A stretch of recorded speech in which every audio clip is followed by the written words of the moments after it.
Hi guys! Today we are learning how to fix private browsing missing on Safari. First, unlock your iPhone and open the Settings app. This is where you can manage different system features and restrictions. Now scroll down through the Settings menu until you find Screen Time. Tap on it to access content restrictions and parental control settings. Sometimes, private browsing gets disabled because of settings configured here. We'll check those settings in the next step. After opening Screen Time, scroll down and look for Content and Privacy Restrictions. Tap on this option to manage content access on your device.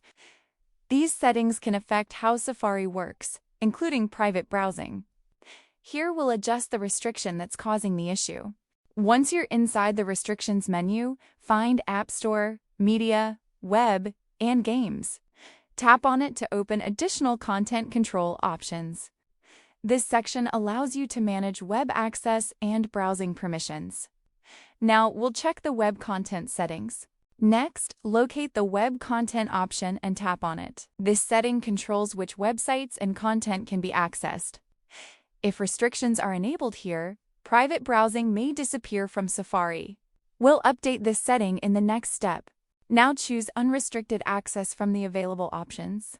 This allows Safari to access web content without restriction filters. After selecting it, the private browsing option should return in Safari. Check Safari again to see if the issue has been resolved. If private browsing is still missing, restart your iPhone.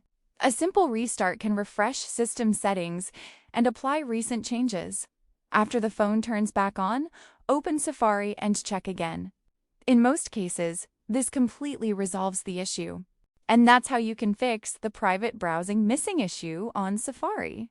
If this video helped you, make sure to subscribe and comment below for more simple tutorials.